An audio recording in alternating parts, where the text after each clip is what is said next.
Let us see what happens when atoms with different electronegativities combine to form a covalent bond.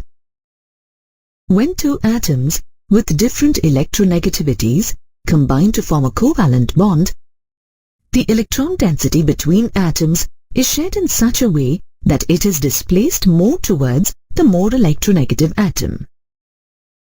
As a result, the more electronegative atom gets a partial negative charge, while the less electronegative atom gets a partial positive charge. The partial positive and negative charges on the dipole are indicated by the symbols delta plus and delta minus respectively.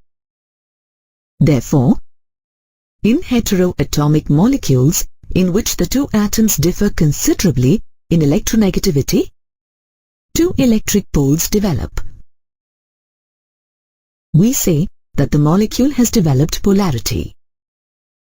The covalent molecule with the two oppositely charged poles is called a dipole.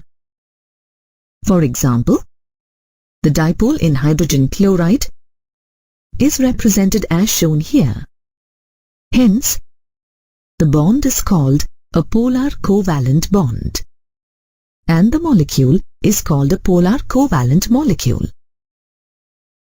Examples of polar covalent molecules are hydrogen fluoride, hydrogen chloride, water, and nitrogen trifluoride. When atoms with the same electronegativity combine together to form a covalent bond, such a bond is said to be a non-polar covalent bond. Here, no polarity is developed in the molecule as the shared electron pair lies exactly between the bonded atoms. Molecules with non-polar covalent bonds are called non-polar covalent molecules.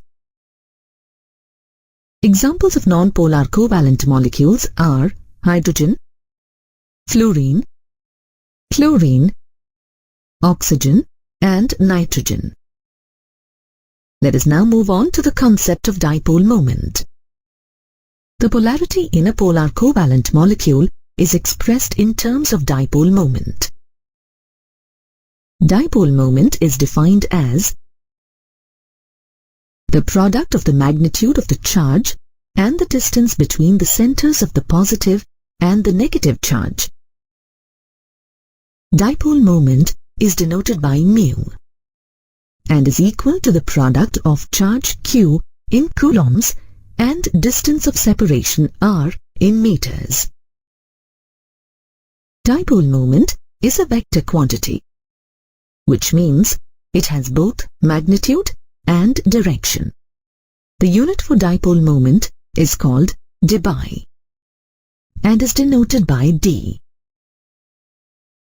1d is equal to 3.33564 into 10 to the power minus 30 coulomb-meter.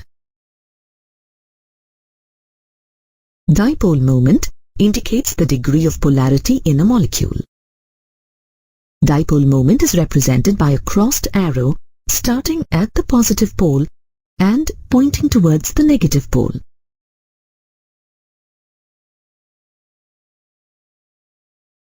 For example, the dipole moment of hydrogen chloride is represented as shown.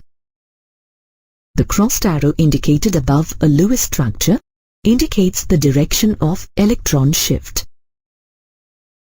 In case of polyatomic molecules, the dipole moment depends on the individual dipole moments, called bond dipoles, and on the spatial arrangement of various bonds in the molecule.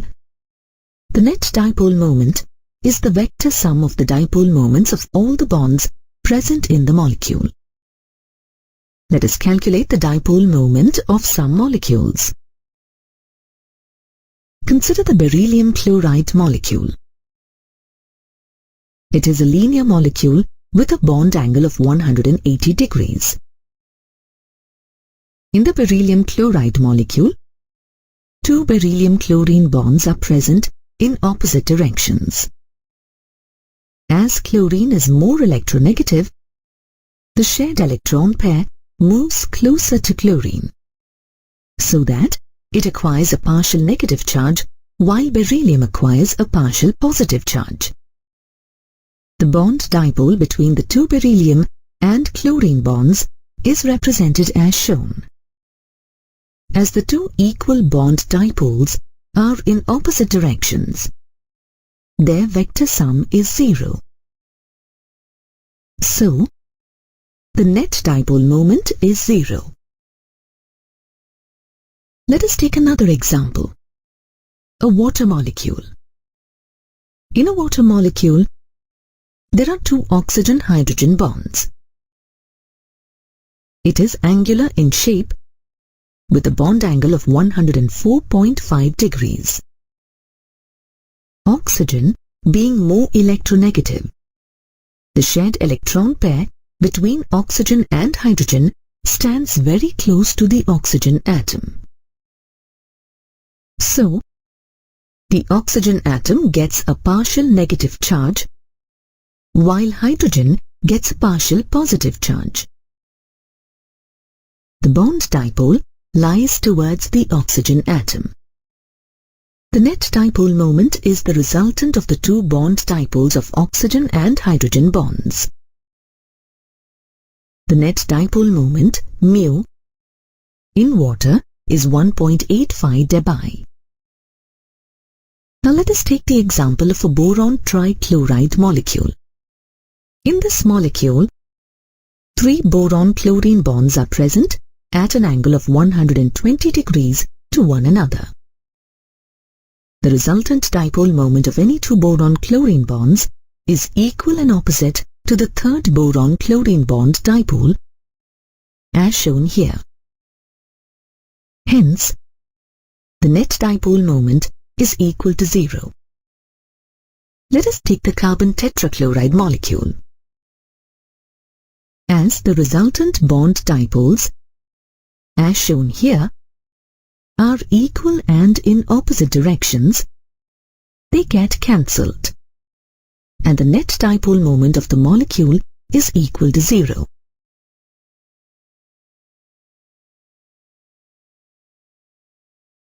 It is really interesting to know that different molecules with the same geometry or shape may have different dipole moments.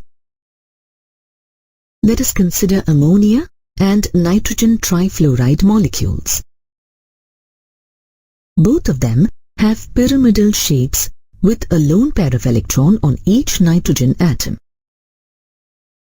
But the dipole moment of ammonia is greater than that of nitrogen trifluoride, though fluorine is more electronegative than nitrogen. There is an explanation. The dipole moment of ammonia is 4.9 into 10 to the power of minus 30 coulomb-meter, while that of nitrogen trifluoride is 0.8 into 10 to the power of minus 30. In the ammonia molecule, there is a lone pair of electrons on the nitrogen atom and 3 nitrogen-hydrogen bonds present in the molecule. The bond dipole is directed towards nitrogen, as it is more electronegative than hydrogen. The resultant dipole moment is in the same direction of the orbital dipole due to the lone pair of electrons on the nitrogen atom. The nitrogen trifluoride molecule has a lone pair of electrons on the nitrogen atom and 3 nitrogen-fluorine bonds. Since fluorine is more electronegative than nitrogen, the bond dipole is towards the fluorine. The resultant dipole moment is in the opposite direction of the orbital dipole due to the lone pair of electrons on the nitrogen atom.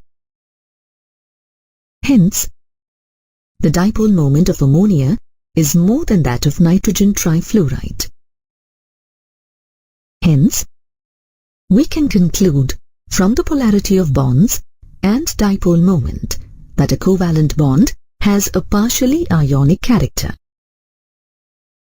Based on the Fajans rule, we can say that ionic bonds also have some partial covalent character. To know about the partial covalent character in an ionic bond, we should know Fajans' rules. According to Fajans' rule, when two oppositely charged ions approach each other, the cation attracts the outermost electrons of the anion. Due to this, the electron cloud of the anion gets distorted. This is called polarization. The tendency of the anion to get polarized by the cation is called polarizability.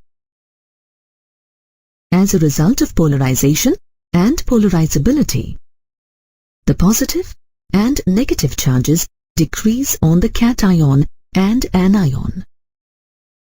This means that the electronic charge becomes more concentrated between the two bonded atoms and is responsible for the development of a covalent character in ionic compounds.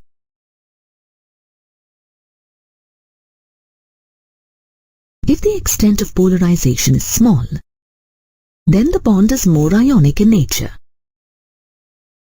If the extent of polarization is more, then the bond is more covalent in nature.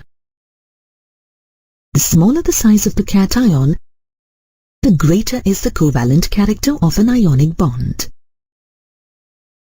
For example, lithium chloride is more covalent than sodium chloride because the size of the lithium cation is less than that of the sodium cation. The smaller cation has a higher electron density, and hence it can distort the electron cloud of the anion easily. The larger the size of anion, the greater is the covalent character of the ionic bond. For example, sodium iodide is more covalent than sodium chloride because the iodide ion is larger than the chloride ion.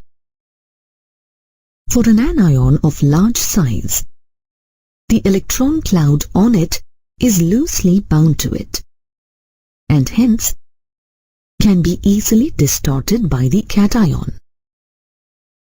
The larger the charge on the cation or anion, the greater is the covalent character of the ionic bond. For example, stannic chloride is more covalent than stannous chloride because the charge on tin in stannic chloride is 4, while it is 2 on stannous chloride.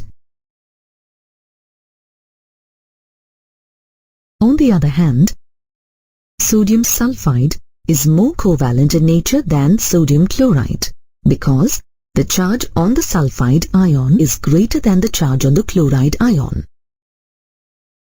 Cations of the same size and charge, the cation with an inert gas configuration forms compounds with more ionic character.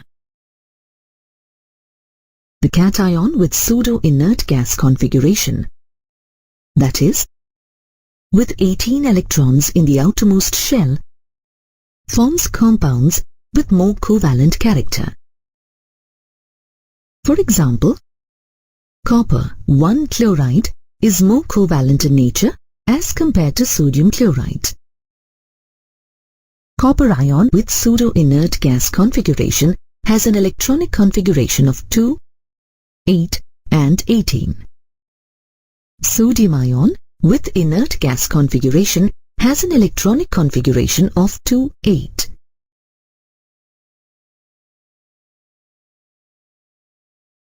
Lewis' concept does not explain the shapes of molecules. In 1940, this drawback led Sedgwick and Powell to come up with a theory to determine the shape of a molecule. The shape of the molecule is based on the number, type, or extent of repulsions between electron pairs present in the valence shell around the central atom respectively. This theory is named as valence shell electron pair repulsion theory, or the VSEPR theory. It was further developed and redefined by Gillespie and Nyholm in 1957. The valence electron pairs surrounding the central atom in a molecule mutually repel with each other. Thus, these electron pairs surrounding the central atom arrange themselves in space in such a way to minimize the repulsions, giving the molecule a definite geometry. The molecules in which the central atom is surrounded with only bond pairs, then it is said to possess definite geometry, as in case of BF3. As the electron pair is a negatively charged cloud, the bonded atoms move apart to minimize repulsions between the electron pairs. To minimize the repulsion, the distance between the atoms has to be maximum.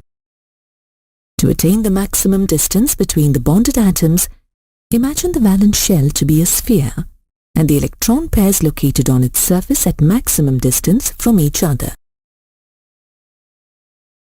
The shape of a molecule depends upon the number of valence electron pairs and their arrangement around the central atom.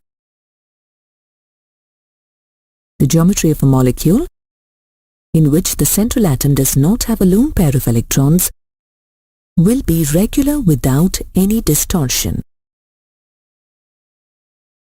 For example, the shape of a molecule with two bonded electron pairs around the central atom will be linear, with a bond angle of 180 degrees. The shape of a molecule with three bonded electron pairs around the central atom will be trigonal planar, with a bond angle of 120 degrees, and so on.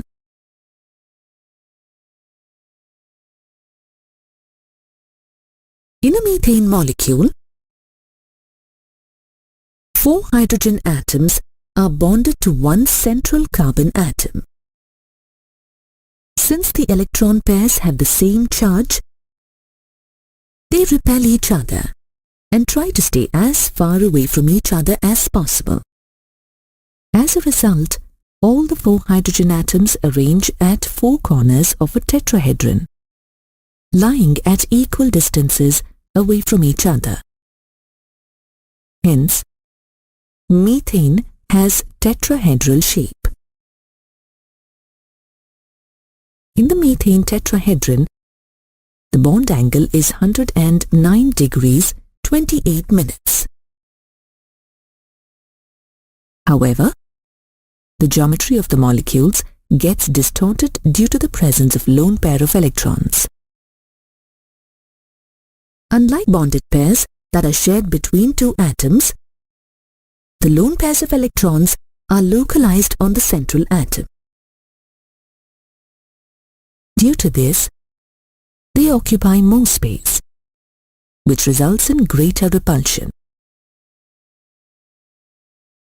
Thus, the geometry of the molecules with lone pair of electrons differ from the expected or regular geometry of the molecules having only bond pairs. In a molecule, the repulsion between lone pairs of electrons is always maximum. Thus, we can say that the repulsion between two lone pairs of electrons is more than that of a lone pair bond pair, which is greater than that of two bonded pairs. Assume a multiple bond to be a single electron pair. Therefore, the presence of multiple bonds will not affect the shape of a molecule.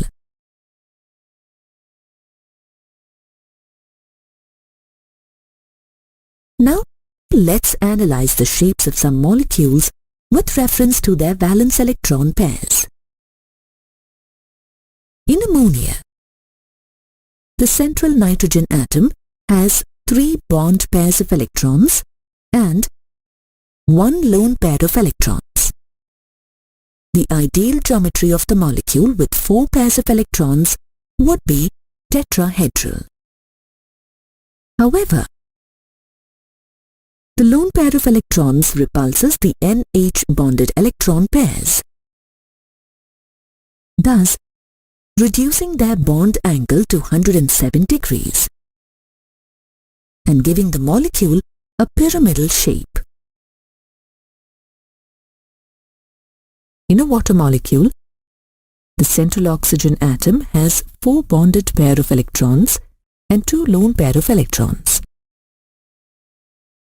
We have seen that repulsion between lone pair, and lone pair bond pair is more than bond pair.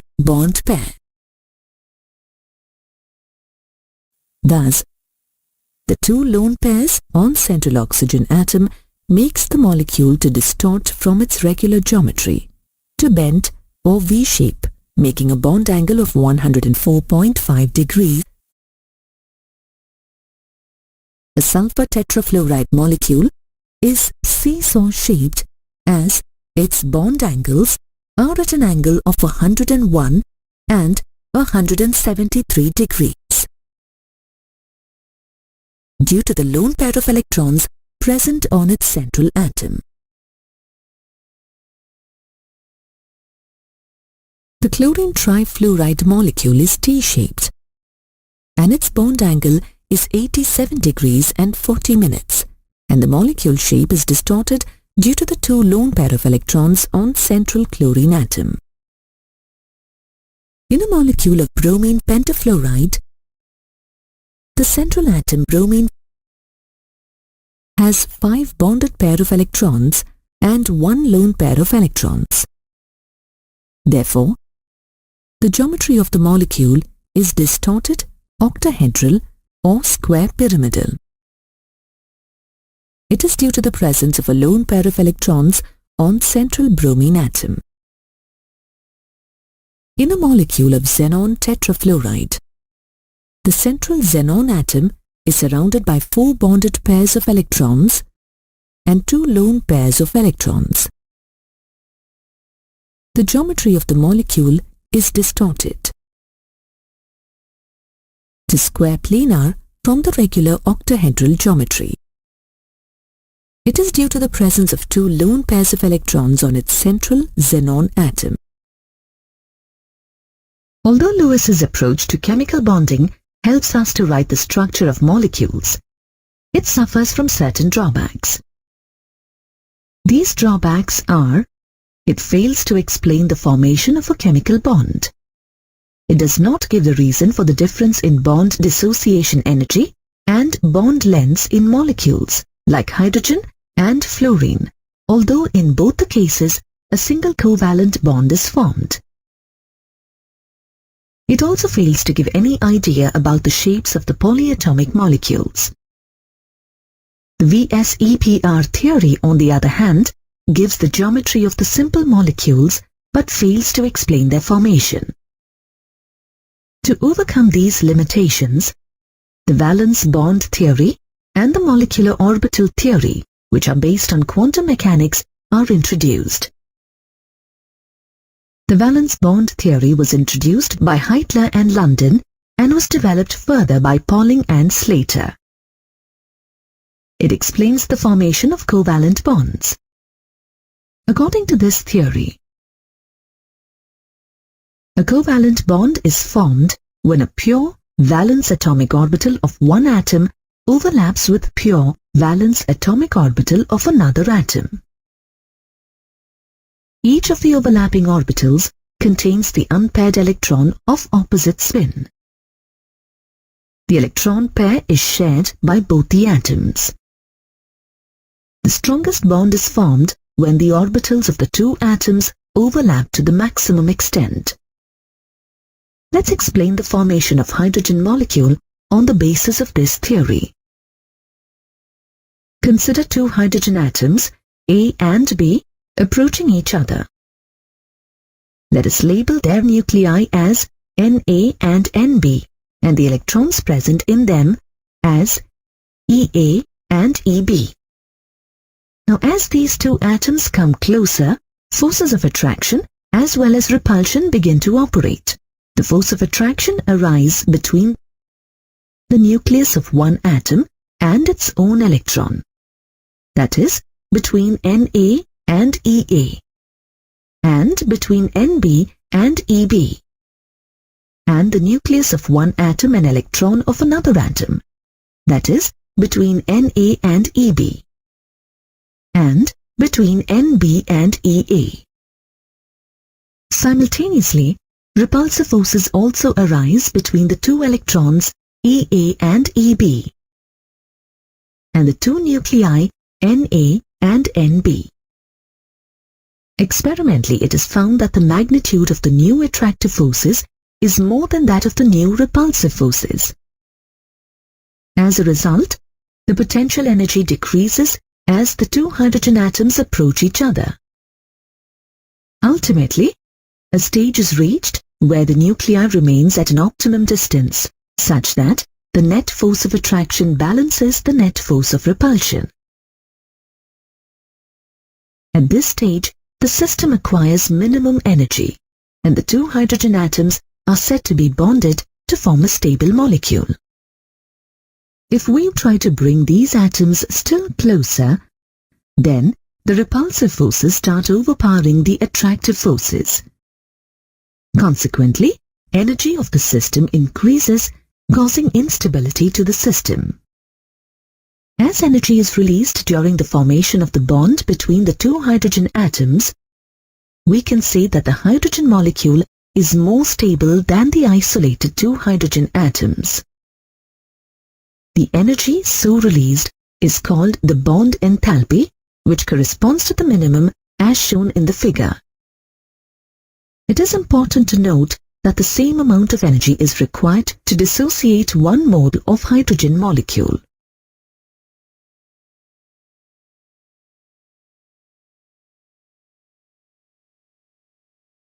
Another example is the formation of a hydrogen chloride molecule. Here, when hydrogen atom approaches chlorine atom, a bond is formed due to the overlapping of s and p orbitals. The overlap can be positive, negative, or zero depending on the properties of the respective overlapping orbitals. Based on the overlapping of orbitals, two types of covalent bonds are formed. These are known as sigma and pi bonds. Sigma bonds are formed by the end-to-end overlap of atomic orbitals along the internuclear axis, known as a head-on or axial overlap. There are three types of head-on overlaps that form sigma bonds. They are SS overlap, SP overlap, and PP overlap. SS overlapping takes place when two half-filled s orbitals overlap along the internuclear axis. SP overlapping takes place when the half-filled s orbital of one atom overlapped with the half-filled p orbital of another atom along the internuclear axis. PP overlapping takes place between two half-filled p orbitals of two atoms along the internuclear axis. A pi bond is formed when atomic orbitals overlap in such a way that their axes remain parallel to each other and perpendicular to the internuclear axis. The pi orbitals formed due to the sidewise overlap consists of two saucer-type charged clouds above and below the plane of the participating atoms. Pi bonds can be formed in addition to a sigma bond between two atoms and are always present in molecules with multiple bonds. The overlapping of orbitals extends to a larger area in sigma bonds than pi bonds. Therefore, sigma bonds are stronger than pi bonds.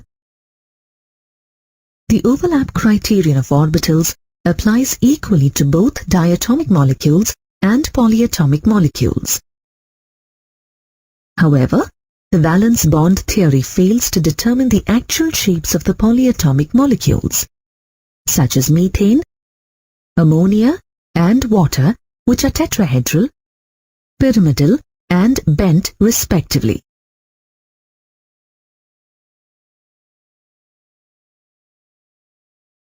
Let us explain the above limitation by considering methane molecule. In methane, the central atom carbon has the configuration of 1s2, 2s2, 2px1, 2py1. In its excited state, the configuration becomes 1s2, 2s1, 2px1, 2py1, 2pz1. The four atomic orbitals of carbon, each with an unpaired electron, overlaps with four singly occupied 1s orbitals of the hydrogen atoms to form 4 CH bonds. We know that p orbitals lie perpendicular to each other. Hence, the 3 CH bonds in methane molecule are expected to be oriented at 90 degrees to one another. The 2s and 1s orbitals of carbon and hydrogen can overlap in any direction, since they are spherically symmetrical.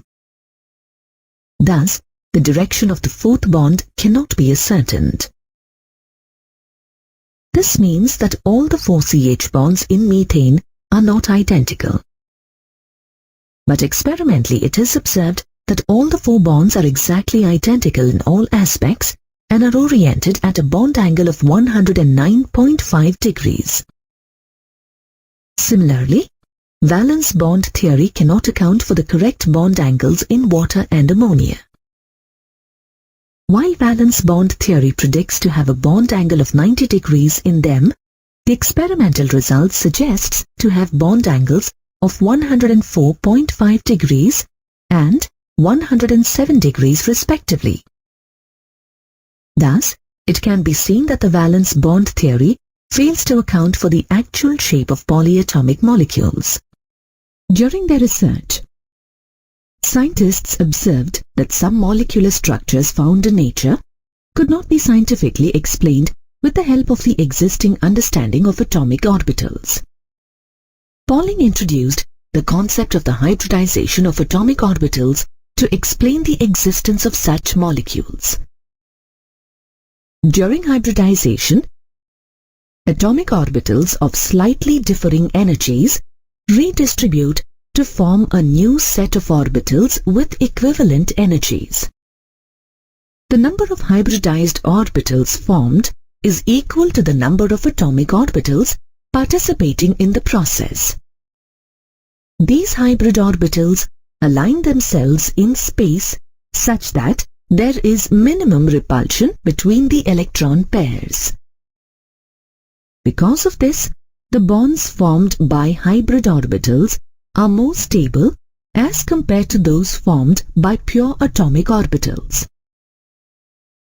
The phenomenon of hybridization is observed in the atomic orbitals s, p and d.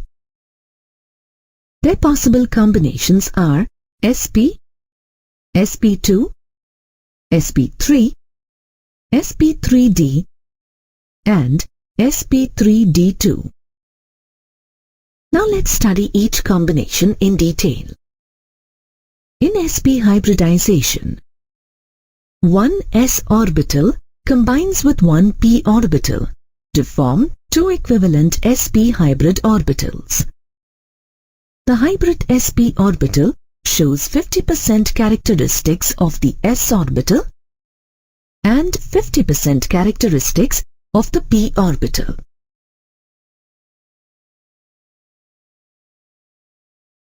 The hybrid orbital has a large positive lobe and a very small negative lobe. The hybrid orbitals are oriented in opposite directions, forming an angle of 180 degrees with each other. During bond formation, they provide maximum overlapping areas, making the bonds stronger and giving the molecule its linear structure. Some compounds whose central atom displays sp hybridization are BeCl2 and C2H2. In sp2 hybridization, one s orbital combines with two p orbitals to form three equivalent sp2 hybrid orbitals. They have a trigonal planar arrangement, and the angle between two orbitals is 120 degrees. Some compounds whose central atom displays sp2 hybridization are BCl3 and C2H4. In sp3 hybridization, one s orbital combines with all the three p orbitals to form four equivalent sp3 hybrid orbitals. Each hybrid sp3 orbital displays 25% s orbital characteristics and 75% p orbital characteristics. They have a tetrahedral arrangement, and the angle between two orbitals is 109.5 degrees. Some compounds whose central atom displays sp3 hybridization are CH4 and C2H6.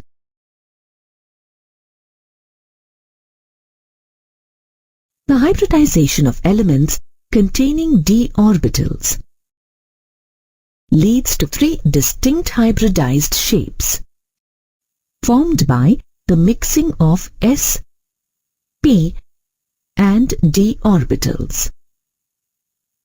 They are dsp2, sp3d and sp3d2. Of these, we will study sp3d and sp3d2 hybrid orbitals closely. The energy of 3d orbitals is not only comparable to 3s and 3p, but also comparable to 4s and 4p. Therefore, the hybridization of d orbitals either involves the 3s, 3p and 3d orbitals, or the 3d, 4s and 4p orbitals. In sp3d hybridization, one s orbital, three p orbitals and one d orbital combine to form 5 sp3d hybrid orbitals of equivalent energy. They have a trigonal bipyramidal arrangement, which leads to the formation of two different sets of angles between orbitals. Three of the hybrid orbitals lie in one plane, making an angle of 120 degrees with each other. This plane is called the equatorial plane, and the bonds formed by them are called equatorial bonds. The remaining two orbitals arrange themselves above and below the equatorial plane, forming an angle of 90 degrees with the orbitals on the equatorial plane. The bonds formed by these two orbitals are called axial bonds. The axial bonds are repulsed by the equatorial bonds, causing them to be longer and weaker than the equatorial bonds. Ultimately, this makes molecules with sp3d hybridization more reactive. The central atom, phosphorus, in the compound PCl5 displays sp3d hybridization. In sp3d2 hybridization, one s orbital, three p orbitals and two d orbitals combine to form 6 sp3d2 hybrid orbitals of equivalent energy. They have an octahedral arrangement and a bond angle of 90 degrees between the orbitals. The central atom, sulfur, in the compound SF6 displays sp3d2 hybridization. Thus, we can observe that the phenomenon of hybridization explains the characteristic geometrical shapes of polyatomic molecules. In an atom, electrons are present in orbitals of differing energy levels, such as 1s, 2s, 2p, and so on. They represent the probability of finding electrons around an atom. This observation led scientists F. Hunt and R. S. Millikan to develop the molecular orbital theory, which postulates that electrons in a molecule similarly exist in different orbitals, giving the probability of their presence around a molecule. However, for atomic orbitals to combine and form molecular orbitals, they must have similar energy levels and symmetrical molecular axes.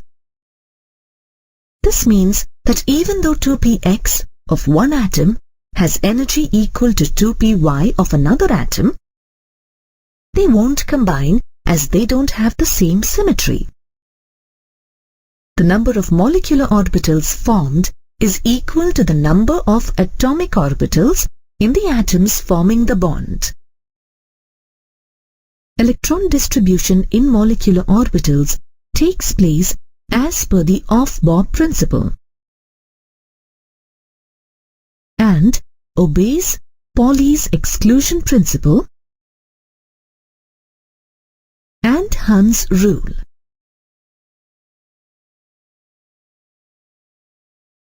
The electrons in an atom are influenced by only one nucleus, forming monocentric atomic orbitals. However, the electrons distributed in molecular orbitals are influenced by the nuclei of all the atoms forming the molecule, causing the formation of polycentric molecular orbitals.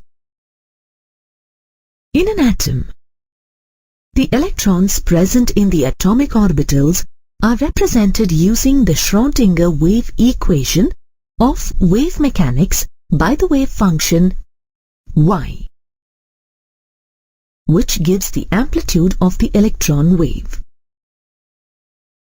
However, the Schrödinger wave equation cannot be used for molecules, and hence a new method called the linear combination of atomic orbitals, LCAO, was developed. To understand this method, let's consider the hydrogen molecule made up of two hydrogen atoms, A and B. At ground state, each hydrogen atom has one electron in the 1s orbital. Let's represent their wave function as psi A and psi B. Now, there are two ways to add the wave functions.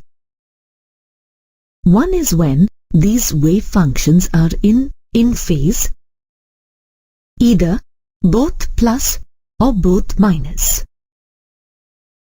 And the other is when the two wave functions are out of phase, one plus and the other minus. When the two electron waves are in phase, they form the bonding molecular orbitals.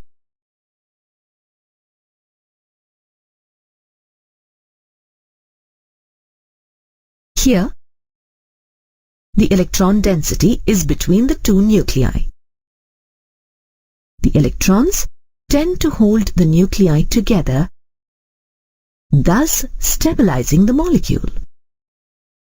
Therefore, we conclude that a bonding molecular orbital always possesses lower energy than either of the atomic orbitals that have combined to form it. When the two electron waves are out of phase, they form antibonding molecular orbitals. Here, the electron density between the two nuclei is reduced such that it is zero at the nodal plane. This leads to mutual repulsion of the electrons. As the energy of the mutual repulsion is more than the attraction between the electrons and the nuclei, the net orbital energy increases. Thus, the energy of the anti-bonding orbital is raised above the energy of the parent atomic orbitals that have combined, and the energy of the bonding orbital is lowered than the parent orbitals. However, the total energy of the two molecular orbitals remains the same as that of the two original atomic orbitals. As we have learnt, molecular orbitals are obtained by combining the atomic orbitals of the atoms in a molecule. For example, in the hydrogen molecule, each atom has one electron in its 1s orbitals. These two 1s orbitals come together to form two molecular orbitals. One of these two molecular orbitals is formed due to the constructive interference of the two 1s wave functions, and the other is formed due to the destructive interference of the two 1s wave functions. The molecular orbital formed due to constructive interference is called a bonding molecular orbital, as the electrons belonging to it are placed between the two nuclei. This stabilizes the molecule. The molecular orbital formed due to destructive interference is called an anti-bonding or sigma star molecular orbital, as the electrons belonging to it are placed away from the region between the two nuclei. This increases their energy, thus making the molecule less stable. Just as in atoms, electrons in a molecule too first occupy lower energy levels. Thus, we find that the two electrons of the hydrogen molecule first occupy the sigma bonding molecular orbital. This lowers the overall energy of the molecule compared to the isolated hydrogen atoms. Molecular orbitals not only help us determine the stability of molecules such as hydrogen, they also help us understand why certain molecules such as the helium diatomic molecule do not exist in nature.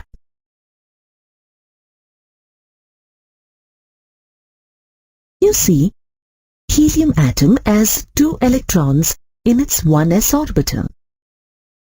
When two helium atoms come together to form a molecule, the 4 electrons would be distributed across both sigma bonding and sigma star anti-bonding molecular orbitals. The energy of the sigma bonding molecular orbital will be low.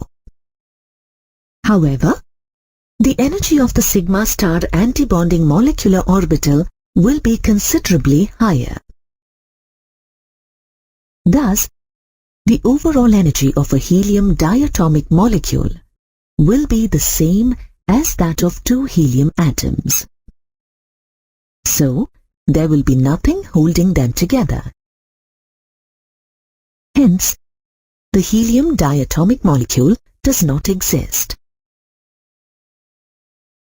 4 molecules formed by atoms containing more than 2 electrons. We will only consider the molecular orbitals formed by their valence shell and not the ones formed by their core orbitals to understand their stability. Now let's study the molecular orbitals formed in an oxygen diatomic molecule. Oxygen has the atomic configuration 1s2, 2s2, 2px2, 2py1, 2pz1. When 2 oxygen atoms come together, their 1s2 atomic orbitals combine to form 2 molecular orbitals. Their electrons are concentrated along the bond axis. Hence, they are called sigma 1s bonding and sigma star 1s antibonding molecular orbitals. The two 2s orbitals combine to form sigma 2s bonding and sigma star 2s antibonding molecular orbitals.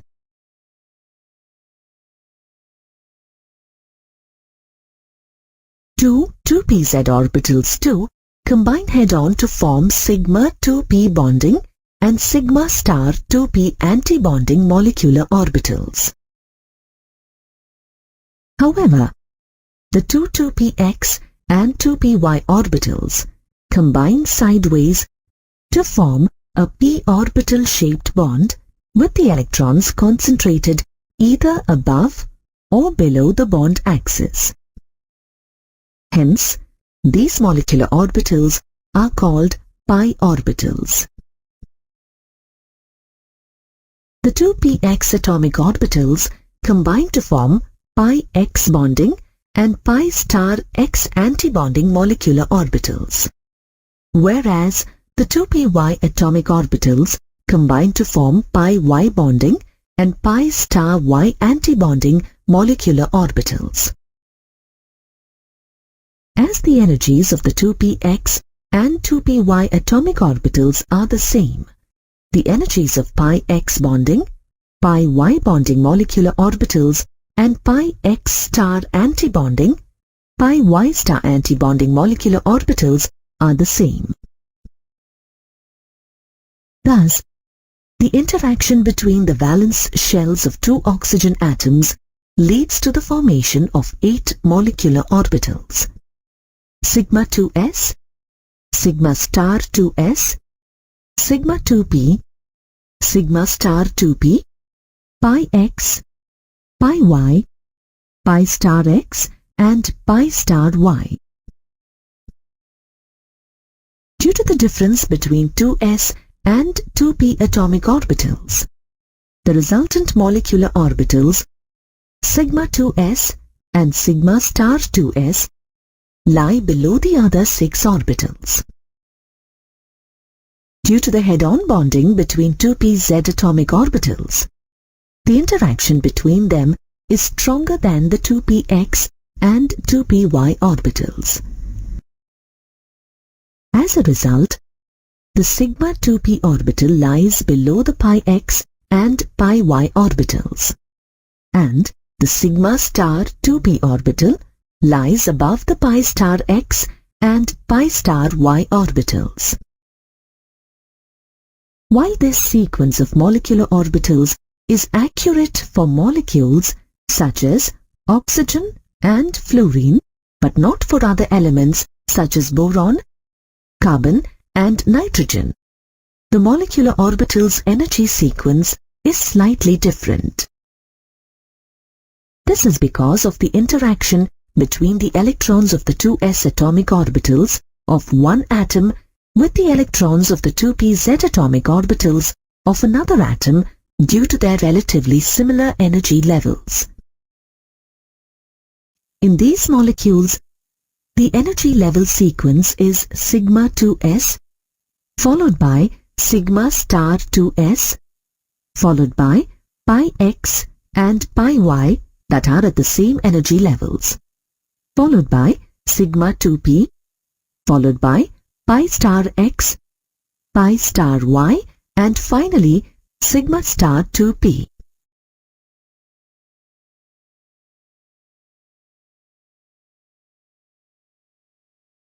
As we know, the number of bonds between a pair of atoms is called the bond order. In terms of molecular orbitals, to calculate the bond order, we assume that 2 electrons in a bonding molecular orbital form one bond, and that 2 electrons in antibonding molecular orbitals cancel the effect of one bond.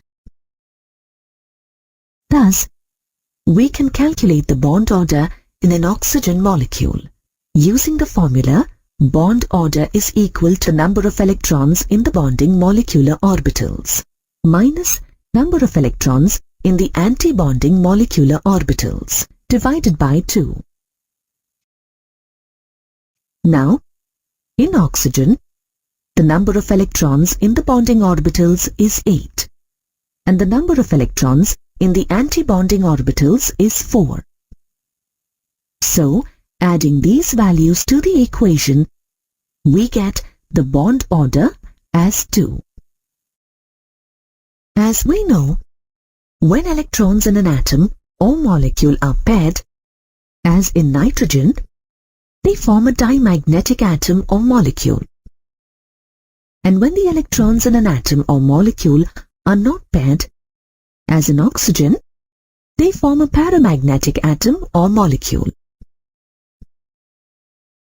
In this way, the molecular orbital model helps us understand the structure and properties of molecules. Let us start with the hydrogen molecule, which is formed by the combination of two hydrogen atoms. You know that a hydrogen atom has just one electron, and it is placed in the 1s orbital. So, a hydrogen molecule will have two electrons that are present in the sigma 1s molecular orbital. The electronic configuration of a hydrogen molecule is sigma 1s2. Let us calculate the bond order of hydrogen molecule. As the number of electrons present in the bonding orbital is 2, and as no electrons are present in anti-bonding orbitals, the bond order is equal to 2 minus 0 divided by 2, which is equal to 1. This shows that there exists a single covalent bond between two hydrogen atoms. The hydrogen molecule is dimagnetic in nature, as no unpaired electrons are present in its molecular orbitals. Now let us discuss the bonding in a helium molecule. A helium atom has two electrons in its 1s orbital. Hence, the number of electrons in a helium molecule is equal to 4. These electrons occupy the sigma 1s and sigma star 1s molecular orbitals. Hence, the electronic configuration of a helium molecule is sigma 1s2, sigma star 1s2. Now, from the electronic configuration of helium, we can easily derive the bond order of the molecule. As the number of electrons present in both the bonding orbitals and anti-bonding orbitals is 2, the bond order is equal to 2 minus 2 divided by 2, which is equal to 0. This proves that a helium molecule is unstable and therefore does not exist. Similarly, beryllium molecule with an electronic configuration of sigma 1s2, sigma star 1s2, sigma 2s2, sigma star 2s2, and a bond order of 0 is considered to be non-existent. Now let's see the bonding in a lithium molecule. A lithium atom has an electronic configuration of 1s2 2s1. Thus, there are 6 electrons in a lithium molecule. The electronic configuration of a lithium molecule is sigma 1s2, sigma star 1s2, sigma 2s2. This configuration is also written as kk sigma 2s2, where kk represents the closed K-shell structure sigma 1s2, sigma star 1s2.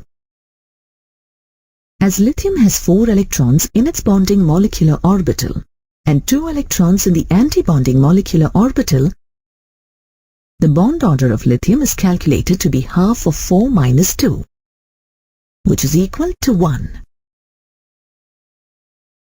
From the bond order, it is clear that lithium is a stable molecule, and as no unpaired electron is present in its molecular orbitals, it is diamagnetic in nature.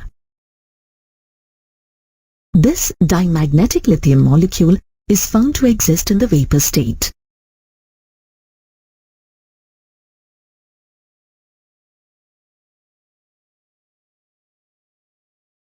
Now, we'll see the bonding in another diatomic molecule, carbon. An atom of carbon has an electronic configuration of 1s2, 2s2, 2p2, which makes a total of 12 electrons in a carbon molecule. The electronic configuration of a carbon molecule is sigma 1s2, sigma star 1s2, sigma 2s2, sigma star 2s2, pi 2px2, pi 2py2, which can also be written as kk sigma 2s2, sigma star 2s2, pi 2px2, pi 2py2. The bond order of carbon can therefore be calculated as half of 8 minus 4, which equals to 2. In a carbon molecule, the two atoms have a double bond between them. Both the bonds are pi bonds due to the presence of 4 electrons in 2 pi molecular orbitals. A carbon molecule is diamagnetic as no unpaired electron is present in its molecular orbitals. It is found to exist in the vapor phase. Now let's look at the bonding in an oxygen molecule. 2 oxygen atoms combine to form an oxygen molecule. The electronic configuration of an atom of oxygen is 1s2, 2s2, 2p4, and hence there are 16 electrons in a molecule of oxygen. The electronic configuration of oxygen molecule is sigma 1s2, sigma star 1s2, sigma 2s2, sigma star 2s2, sigma 2pz2, pi 2px2, pi 2py2, pi star 2px1, pi star 2py1, which can also be written as kk sigma 2s2, sigma star 2s2, sigma 2pz2, pi 2px2, pi 2py2, pi star 2px1, pi star 2py1. The electronic configuration of oxygen molecule is such that there are 10 electrons in the bonding molecular orbitals and 6 in the anti-bonding molecular orbitals. Thus, the bond order of oxygen can be calculated as half of 10 minus 6, which is equal to 2. Hence, the oxygen atoms in oxygen molecule are held by a double bond. It has been proved experimentally that it is paramagnetic in nature. This is due to the presence of 2 unpaired electrons in its molecular orbitals. Similarly, the electronic configurations of other homonuclear molecules such as boron, nitrogen, fluorine and neon are shown here, from which bond order and magnetic property can be calculated, as given in this table. When hydrogen forms a covalent bond with highly electronegative elements such as nitrogen, oxygen and fluorine, the shared pair of electrons is attracted more towards the electronegative atom. Due to this, hydrogen gains a fractional positive charge, while the more electronegative atom gains a partial negative charge, making the bond polar covalent. When a number of molecules of these compounds are present together The partial positively charged hydrogen atom of one molecule is attracted to the partial negatively charged electronegative atom of another molecule. This weak electrostatic process of attraction is called a hydrogen bond, which is weaker than a covalent bond. Hydrogen bonds affect the structure and properties of a compound. The strength of hydrogen bonds varies based on the physical state of the compound. For example, in water, each molecule can form 4 hydrogen bonds, giving its viscosity and high boiling point. In ice, the hydrogen bonds create an open, hexagonal lattice crystal structure, reducing the density of ice compared to water at the same temperature. This is why ice floats on water. Hydrogen bond is strongest when the compound is in the solid state, and weakest or absent when it is in the gaseous state. For example, in H2O, the strength of hydrogen bond is more in ice, relatively less in water, and is not observed in steam. The hydrogen bond present in water is said to be an intermolecular bond, which means that the hydrogen bond is formed between 2 different molecules of the same or different compounds. However, in certain compounds like orthonitrophenol, a hydrogen bond is formed between the hydrogen atom of hydroxyl group and highly electronegative atom, that is oxygen of nitro group, present within the same molecule. Such a bond is called an intramolecular hydrogen bond. Thus, we can conclude that a hydrogen bond is the weak electrostatic attractive force between the hydrogen atom and the highly electronegative atom of either the same or different molecule.